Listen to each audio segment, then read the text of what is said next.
사로잡을까 주의하라 제목을 삼고 함께 은혜 받기를 원합니다. 여러분, 오늘 본문 8절에서 누가 철학과 헛된 속임수로 너희를 노략할까 주의하라. 노략이란 말은 사로잡을까 주의하라 같은 말이거든요. 이 말씀을 원어로 본다면 노략할까 주의하라, 사로잡을까 주의하라, 원어로 보면은 쟁취한다는 그런 말이에요. 무엇이 와서 너희를 쟁취하지 못하도록 하라. 이것이 우리 인간들에게 적용이 된다면, 사람들에게 적용이 된다면은 무엇이 와서 너희를 노예로 삼지 못하게 하라, 그런 말씀인데요. 무엇을 주의하라는 말씀일까요? 무엇이 와서 우리를 노예 삼을 만큼 사로잡는다는 것입니까? 이 8절의 말씀을 보니까 철학과 헛된 속임수로 너희를 노력한다는 것이에요. 그것을 주의하라는 거죠. 그것은 바로 사람의 전통과 세상의 초등학문이 아니냐고 말씀하는 거예요. 이것을 풀어서 말하면 초등학문과 사람의 전통을 풀어서 말한다면 뭐냐면 세상의 풍습과 가치관과 인생관을 말해주고 있는 거예요. 이것들을 주의하라고 말씀하는 거예요. 이런 것들이 너희들을 사로잡을 수 있기 때문에 주의하라고 경고의 말씀을 우리에게 던져주시고 있는 것입니다. 그러면 구체적으로 여기서 말하는 세상의 초등학문으로 말미암아 세워진 세상의 가치관과 인생관이 구체적으로 무엇인가 말씀을 통해서 함께 상고해 보기를 원하는 바입니다. 예레미야 9장 23절 24절의 말씀을 보면 이렇게 나와 있어요. 여호와께서 이같이 말씀하시되 지혜로운 자는 그 지혜를 자랑하지 말라.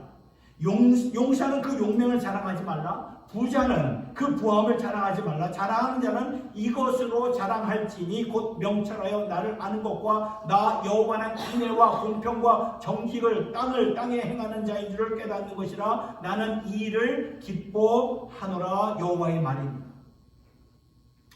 여기 보면 우리가 하나님을 자랑해야 할 사람들인데 하나님을 자랑하지 못하고 살게 된다. 우리가 정말 진실로 자랑해야 될 것은 하나님을 아는 것과 하나님이 하시는 일을 자랑해야 되는데 그것을 하지 못하게 하는 요소들이 23절에 나와 있다는 거예요. 이 말씀이. 그것은 무엇입니까? 지혜와 용맹과 부를 이것을 하지 말라는 거예요. 이걸 풀어서 말하면 지식과 명예와 부를 말한다는 거예요. 이것을 자랑하게 되면 하나님을 자랑하지 못하며 살게 된다는 그 말씀입니다.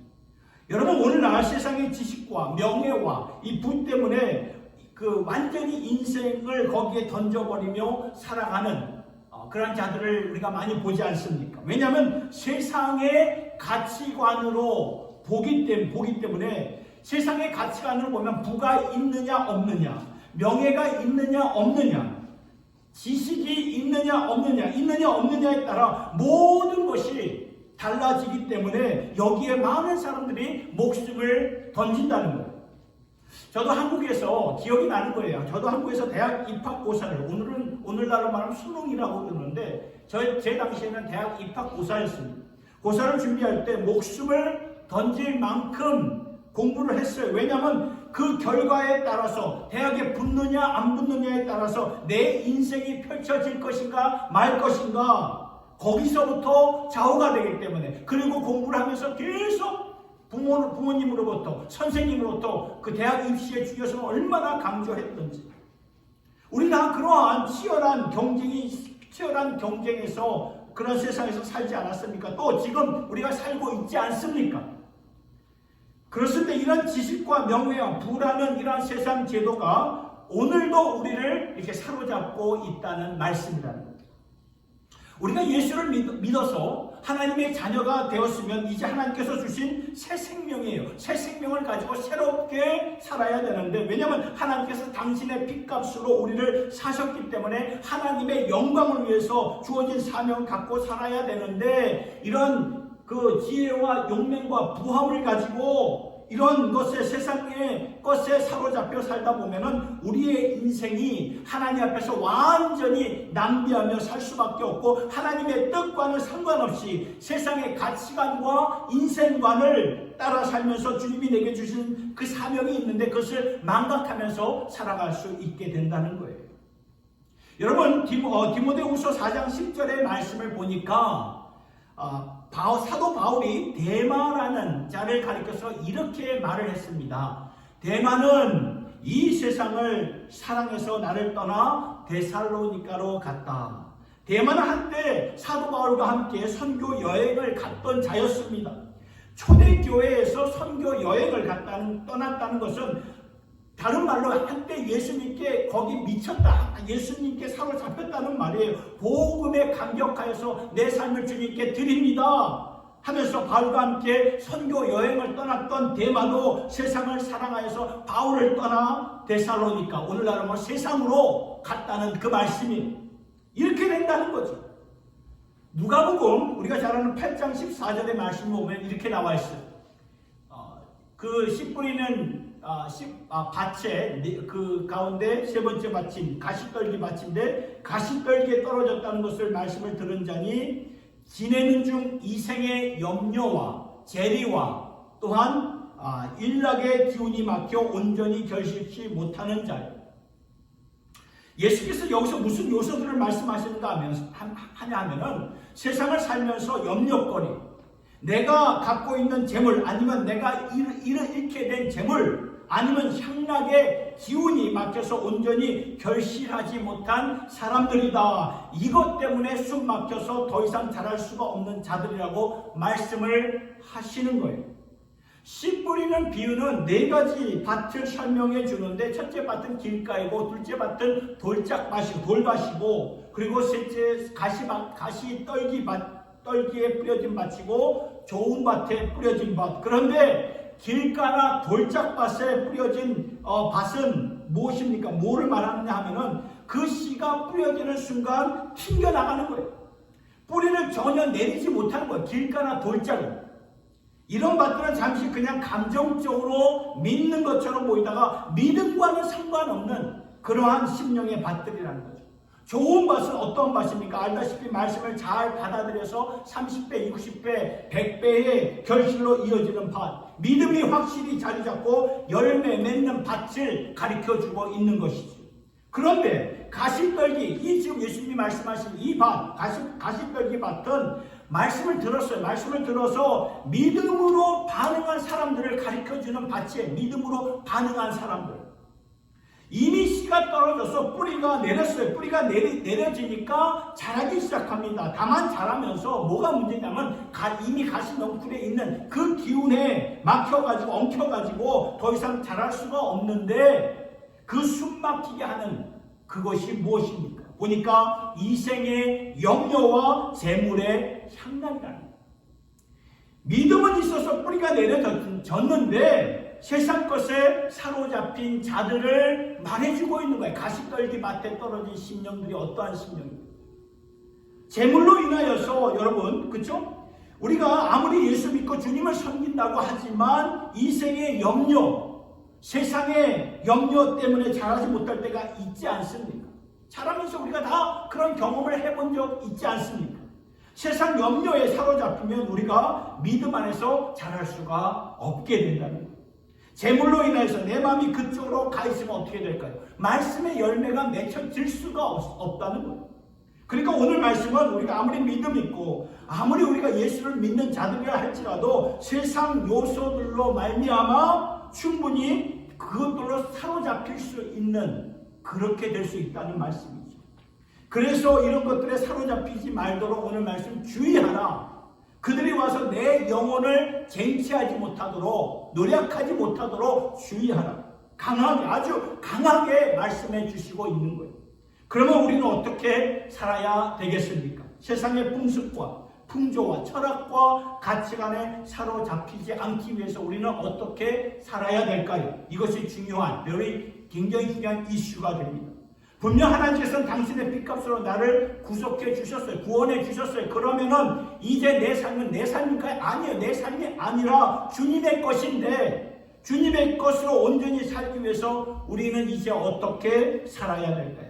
이것이 오늘 본문에서 고로새서 말씀에서 주시고자 하는 명확한 말씀인데, 이것을 우리가 깊이 상고해 같이 함께 나누기를 원하는 바입니다. 한마디로 말씀을 드리면 그거예요. 예수님을 주목하면서 살아가야 된다는 거예요. 이거. 예수님을 주목하면서 살아요. 여러분 히브리서 12장 2절의 말씀 우리 같이 한번 읽어볼까요? 시작. 믿음의 주요 또 온전케 하시는 이 예수를 바라보자. 믿음의 주요 온전케 하신 예수. 이 말씀은요 우리의 그 믿음 생활 신앙 생활을 경주로 표현하셨죠. 경주로 표현하시면서 주신 말씀인데 우리가 경주를 제대로 하기 위해서는 목표가 그 골이 분명해야 된다는 거예요. 목표를 두지 않고 달리다 보면은 헛다닐 수가 있고 엉뚱한 대로 우리가 달려갈 수 있다는 거. 인생의 방향이 그렇다는 거예요. 그래서 목표를 바로 삼고 달려가야 되는데 그 목표가 되시는 예수 그리스도 믿음의 주여 또 우리를 온전케 그 믿음 안에서 온전케 하시는 예수님을 바라보면서 달려가야 된다. 우리가 세상 그 유혹 그런 기운에 맡겨서 완전히 거기서 쟁취되지 노약당하지 않기 위해서는 예수를 주목하면서 살아가야 된다는 거예요. 그러하려면 예수를 주목하며 살아가는 것이 사는 것이 구체적으로 무엇인가? 세 가지예요. 첫째는 예수님의 영광을 바라보면서 우리가 살아가야 된다는 거예요. 예수님의 영광. 여러분 세상의 모든 유혹들이 있잖아요. 내 마음을 이렇게 사로잡는 그런 것들이 있어요. 저에게도 있고. 근데 그런 것들이 그림자가 되려면은 주님의 예수님의 영광을 확실하게 알아야 된다는 거예요. 전에는 여기저기서 빛나가지고 내 마음을 빼앗겼던 것들이 이런 것들이 언제 없어지냐 하면은 주 예수님의 영광을 확실하게 체험할 때 세상의 유혹 같은 것들이 다 그림자로 배설물로 해로 다 여겨진다는 말씀입니다. 우리가 잘 아는 찬송가 가사, 우리가 이따 말씀 끝나고 부르는 찬송가 가사를 보면은 세상과 나는 간 곳 없고 구속한 주만 보이도다. 이 찬송가의 가사를 보아도 세상과 내가 어느 한순간에 안 보이려면은 구속한 예수가 압도적으로 보여져야 된다는 거예요. 마태복음 17장의 말씀을 보면 예수님이요 제자들과 함께 지내시다가 한번 이제 변화산에서 당신의 영광을 제자들에게 이렇게 보여주셨어요. 그 영광을 보여주셨을 때 제자들이 이렇게 보니까 이게 찬란한 빛이 보였고 그 옆에 누가 있었냐 하면은 모세와 엘리야가 예수님을 수종드는 모습을 이렇게 보게 되는 거죠. 환상. 근데 그 순간에 하나님의 음성이 들리기 시작하는 거예요. 보니까 마태복음 17장 5장 보니까 이는 내 사랑하는 아들이요 내 기뻐하는 자니 너희는 저의 말 예수의 말을 들으라. 아버지의 말씀이 이렇게 들린 후에 다시 보니까 8절의 말씀을 보니까 제자들이 눈을 들고 보매 오직 예수 외에는 아무것도 보이지 아니하라. 오직 예수만 보이더라 그 말이죠. 이것이 무슨 말씀인가 하면은 전에는요 다른 것들이 다 보였다는 거죠. 전에는 내가 보였고 전에는 모세가 보였고 엘리야가 보였는데 그런데 어느 한순간에는 오직 예수만 보일 때가 있다는 거예요. 이것이 변화산의 영광을 주목할 때였는데 여기서 모세의 위대함을 우리가 볼 수 있어야 됩니다. 히브리서의 말씀을 보면은 예수님 다음으로 위대한 자가 모세였습니다. 그런 모세에게 하나님이 말씀하죠. 출애굽기 33장의 말씀을 보니까 내가 너에게 성공을 주리라. 지금까지 내가 한 나라의 한 지도자로서 이 백성들 이스라엘 백성들을 이끌고 약속의 땅에 들어가기 위해서 여기까지 왔는데 내가 너와 함께 하여서 그 땅을 차지하게 되고 내가 너에게 성공을 안겨주리라. 성공을 약속하셨어요.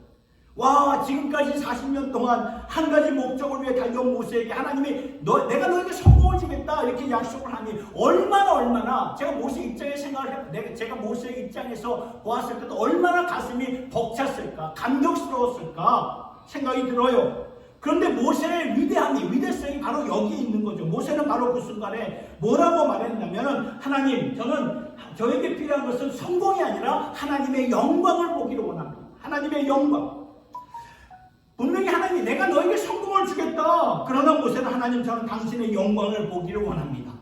이게 여러분 뭘 의미하는 것인지 아십니까? 모세는 알았던 거예요. 뭘 알았습니까? 세상의 성공이 자신의 눈을 멀게 할 것을 알았던 거예요. 내가 세상 성공에 도취되어 살 때 하나님을 이게 알게 모르게 저버리게 될 것을 알았던 거죠. 아니나 다를까 보니까 이스라엘 백성들이 약속의 땅 가나안 땅에 들어가서 모든 것을 얻었을 때 하나님을 더 섬겼나요? 아니잖아요. 하나님을 버리고 수많은 하나님이 가진 여기는 그 우상들을 섬기는 그러한 강박한 백성들이 되지 않았습니까? 그래서 사사기, 그 구약 성경의 사사기, 그 말씀이 하나님이 안 보이는, 하나님의 인재가 안 나타나는 암흑의 시대가 되어버리지 않았습니까? 그러니까 성공이 다 좋은 게 아니라는 거죠. 성공을 주었더니 하나님을 알지 못하고 하나님을 보지 못하는 그런 어리석은 사람들이 되었다는 거예요. 모세는 이것을 알았던 거예요. 이것을 알고 하나님 저에게 필요한 것은 성공이 아니라 당신의 영광을 보기를 원합니다. 당신의 영광을 보여주세요. 오늘 우리도 마찬가지예요. 하나님의 영광을 보기를 원합니다. 그 영광을 보여주세요. 우리의 분주한 삶을 좀 내려놓고 정리하면서 하나님 앞에서 우리가 독대하는 시간, 침묵하는 시간, 묵상하는 시간, 그리고 사모하는 마음을 갖고 예수님의 영광으로 우리가 체험을 받아가야 된다는 거죠. 이거 우리에게 반드시 필요하다는 말씀입니다. 우리가 예수님을 알아간다는 것은 그분의 영광을 보고 알아간다는 그 말씀이죠. 오늘 우리는 예수님을 어느 정도의 거리에서 보고 계십니까? 수가성 여인 아시죠? 사마리아 여인. 수가성 여인이 예수님을 처음 만났을 때, 그 우물가에서 처음 만나잖아요. 만났을 때에 처음에는 예수님을 이 여인이 랍비라고 불러요. 랍비는 스승, 선생님이라고 불렀어요. 이해를 합니다. 근데 조금 더 이렇게 가까이 가서 이렇게 보니까 이분은 선생님보다는 선지자시구나. 선지자, 당신은 선지자십니다. 근데 조금 더 가까이 가서 보니까 선지자가 아니라 당신은 메시아군요. 그러니까 선생님에서 선지자에서 메시아. 이렇게 보는 눈높이가 달라지는 그런 수가성 여인을 보게 되지 않습니까? 예수님을 바라보는 심령의 눈이 달라진다는 거예요. 오늘 우리도 예수님의 영광을 볼 수 있기를 예수님의 이름으로 축원합니다. 여러분, 예수님의 영광을 사모해야 돼요. 예수님을 가까이에서 보았던 제자들이 복음서의 말씀, 마태복음, 마가, 누가, 요한복음을 쓰면서 이렇게 말하죠. 요한복음 1장 14절의 말씀 같이 한번 읽어보겠습니다. 시작. 말씀이 육신이 되어 우리 가운데 거하시니 우리가 그 영광을 보니 아버지의 독생자의 영광이요 은혜와 진리가 충만하다. 예수님은 은혜와 진리가 충만하신 분입니다. 그래서 우리가 이 말씀을 통해서 사람들은 좀 우리가 멀리 하실 수 있기를 바랍니다. 사람들은 좀 멀리 하세요. 왜냐하면 가까이서 우리가 사람을 접하다 보면 반드시 실망하게 되어 있어요. 사람을 이렇게 접하다 보면 실망하게 되어 있습니다. 사람은 가까이서 볼 필요가 없어요. 그러나 예수님을 우리가 가까이에서 봐야 돼요. 그분의 영광으로 우리가 채워져야 됩니다. 내 영적인 시각에 예수님의 영광으로 채워져야 세상의 모든 것들이 그림자가 되고 마는 것입니다. 그래서 마태복음 아까 우리가 17장 8절에 말씀을 보니까 오직 예수만 보이더라. 오직 예수만 보이더라. 세상과 나는 강도도 구속한 나를 구원해 주신 예수만 보임으로 세상 모든 유혹을 이기며 오직 예수께 사로잡혀 살아가는 저와 여러분의 삶이 될 수 있기를 예수님의 이름으로 축원합니다. 두 번째, 예수를 어떻게 주목해야 해야 되는가? 우리에게 주어진 예수님의 충만함을 우리가 알아가야 된다는 거예요. 우리가 믿고 따르는 예수는 하나님의 모든 충만이 그 육신으로 가득하신 분이라는 거예요. 그런데 10절에 오늘 본문 10절의 말씀을 보니까 이렇게 나와 있죠. 너희도 그 안에서 예수 안에서 충만하여졌으니 예수는 모든 정사와 권세의 머리시라. 너희도 그 안에서 예수 안에서 충만함을 받았대요. 놀라운 말씀이에요. 우리가 예수 안에서 충만함을 받았다고 말씀하고 있습니다. 여러분, 예수님을 믿는다는 게 뭐예요? 관계, 릴레이션십입니다. 관계. 예수님을 믿는다는 것이 머리로 인정하고 머리로 알아가는 것이 아니라 예수님을 믿는다는 것은 가슴과 가슴이 만나는 것이죠. 삶과 삶이 만나는 것이고 그게 예수님을 믿는 거예요. 나 예수님을 믿습니다. 관계입니다. 관계. 그런데 관계가 무엇입니까? 관계가 뭐예요? 같이 쉐어하는 거예요. 나누는 것입니다. 나누는 거예요. 성경에 예수님은 신랑이라고 그러고 우리는 뭐라고 말합니까? 신부라고 말을 하지 않습니까? 신랑의 모든 영광이 나의 영광이 된다는 거예요. 그래서 요한복음 15장 5절의 말씀을 보니까 같이 한번 읽어보겠습니다. 시작. 나는 포도나무요 너희는 가지니 저가 내 안에 내가 저 안에 있으면 이 사람은 과실을 많이 맺나니. 그렇죠. 여러분, 가지는 아무런 힘이 없어요. 아무런 힘이 없는데 가지가 나무에 붙어 있을 때 나무가 공급해주는 그 모든 영양가를 받아서 많은 열매를 맺게 되지 않습니까? 이것이 예수님과 우리 사이의 관계다라고 말씀해 주시는 거예요. 그러면 우리는 예수님의 영광을 우리의 삶 가운데서 알아가는 것이 중요하다는 말씀입니다. 고린도전서 1장 30절 31절의 말씀을 보니까 이렇게 나와 있어요. 너희는 하나님께로부터 나서 그리스도 예수 안에 있고 예수는 하나님께로 나와서 우리에게 지혜와 의로움과 거룩함과 구속함이 되셨으니 기록된 바 자랑하는 자는 주 안에서 자랑하라 함과 같게 하려 함이니라. 여기서 이 말씀에서 포인트는 무엇입니까?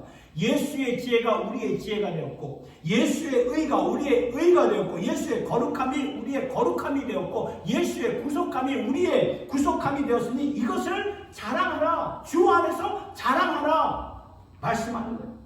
계속해서 성경은 에베소서 4장 13절의 말씀.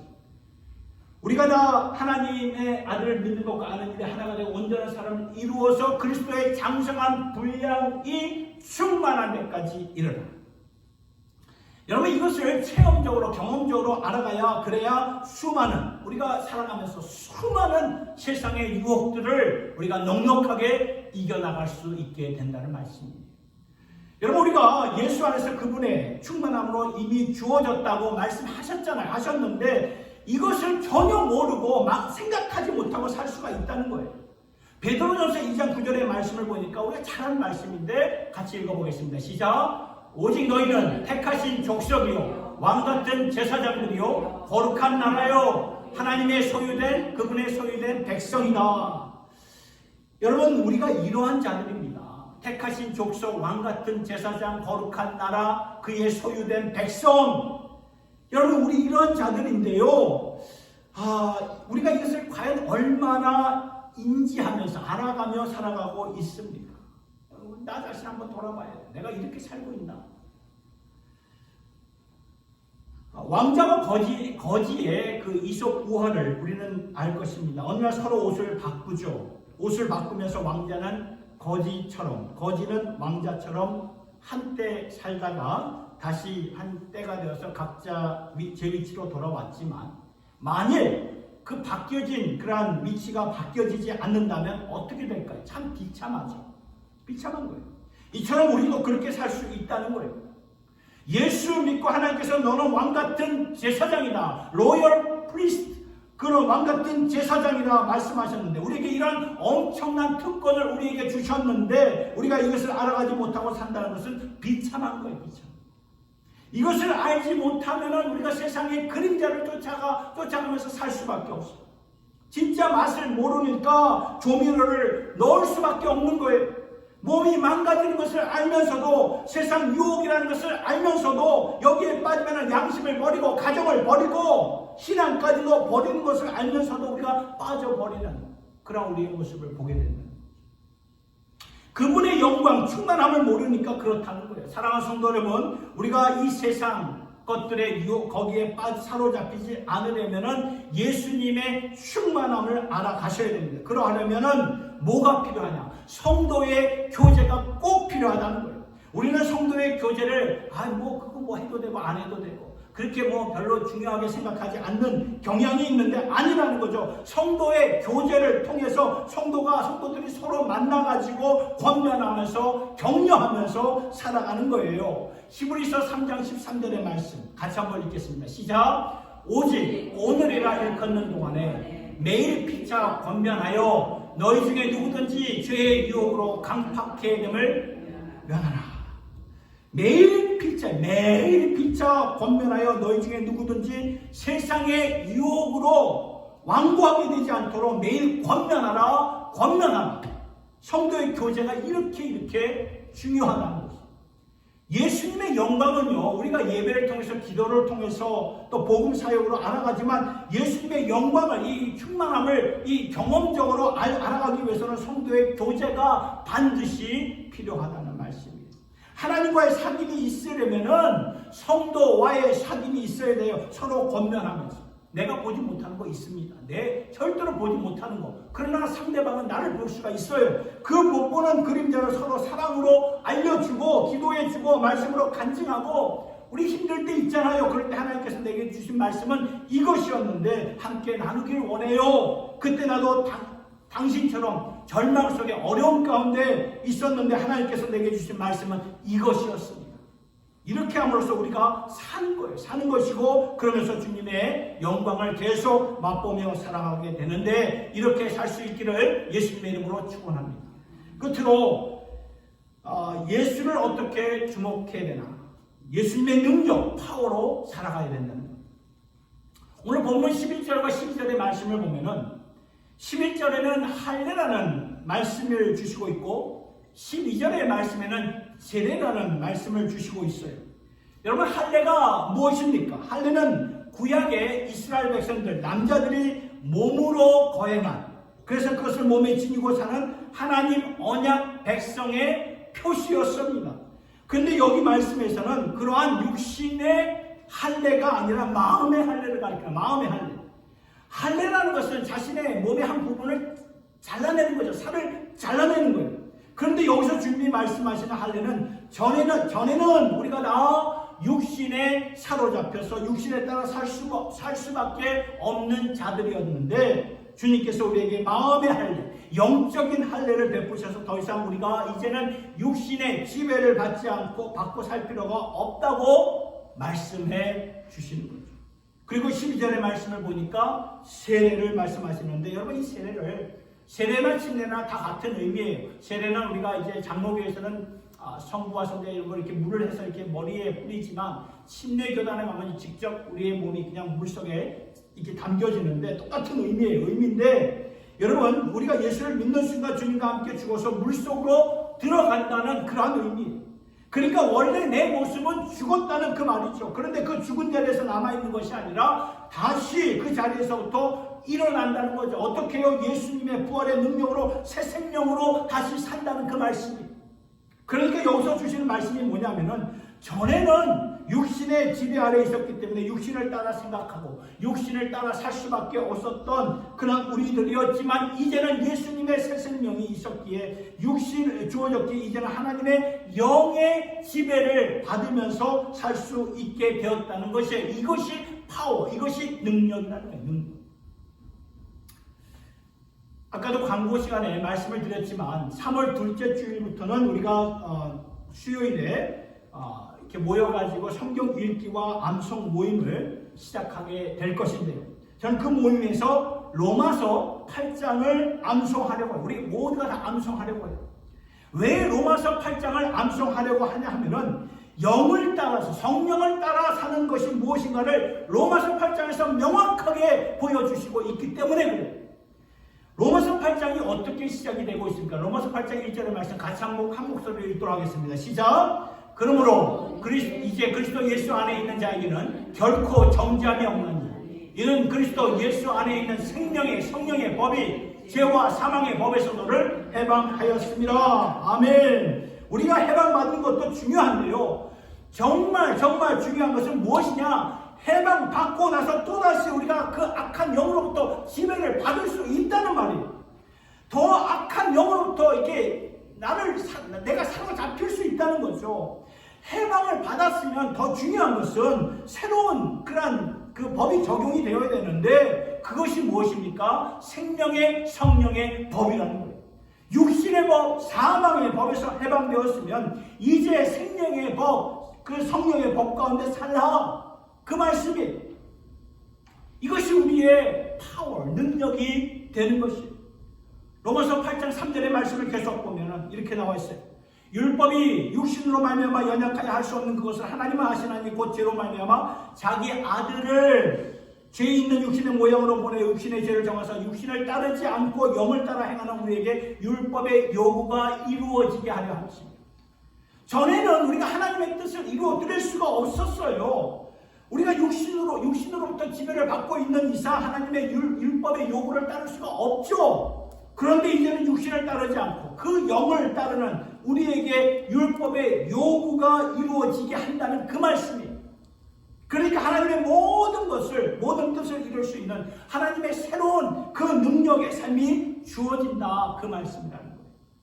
여러분, 예수께서 승천하시기 전에 제자들에게 무슨 말씀을 주셨는가 하면은, 제자들은 여러분 예수님과 함께 3년 동안 동고동락했던, 같이 자고 먹고 마시고 했던 자들이죠. 그래서 예수님의 십자가 죽으심도 제자들은 보았고, 예수님의 부활하심도 목격했고, 예수님의 부활하심을 이제 직접 만지기도 했던 자들이었어요. 그런데 예수님이 보실 때는 그것 가지고는 안 돼. 너희들 나 죽은 거 봤지? 나 다시 산 거 봤지? 너 나 다시 내 몸 만져봤지? 그리고 나 믿지? 그런데 그것 가지고는 안 돼.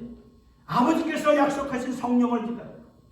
사도행전 2장 8절에 오직 성령이 너에게 임하시면 너희가 권능을 받아 내 증인이 되리라 말씀하신 거예요. 능력이라는 거예요.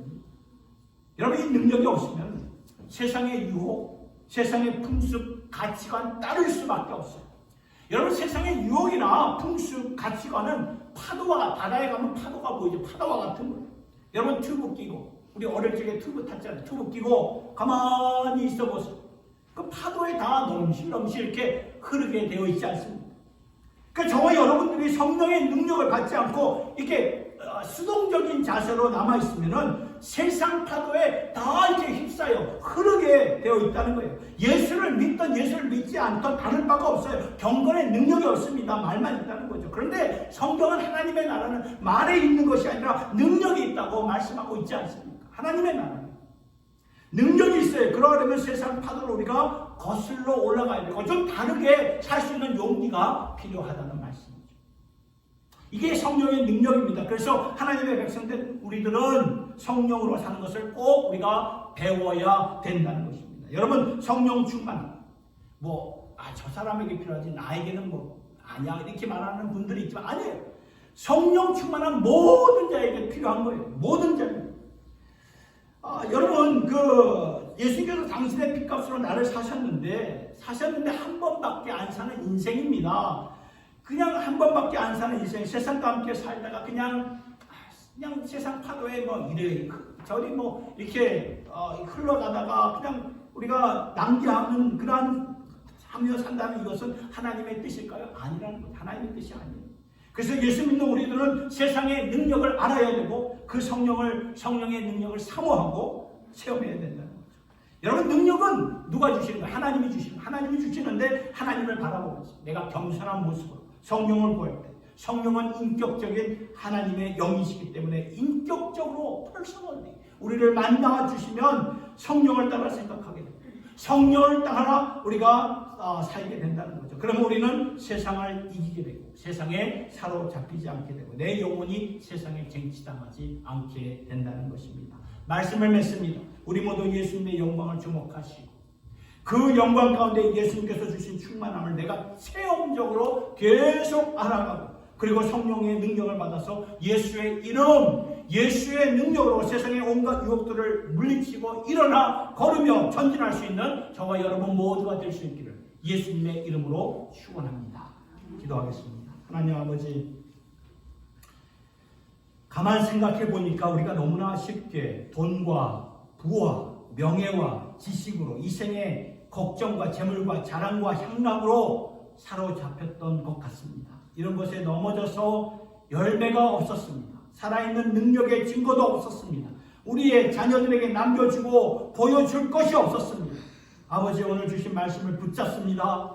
이제 나에게 필요한 것은 예수님의 영광을 주목하는 것이오니 그 영광을 주목해야 세상과 나는 간곳 없고 구속한 주만 보이는 것이오니 그 영광을 더욱더 사모하며 영광으로 채워져 가는 저희들 모두가 되게 하여 주시옵소서. 그리고 주님을 인격적으로 가까이서 알아가는 성령 충만한 삶을 성도의 교제를 통해서 함께 사모하며 나가는 믿음의 공동체가 되게 하여 주시고 그리고 새롭게 결단하여 세상 물결에 같이 휩싸여 가는 것이 아니라 능력을 가지고 저 높은 곳을 향하여 날마다 올라가는 주님의 권속들 되게 하여 주시옵소서. 예수님의 이름으로 기도드리옵나이다. 아멘.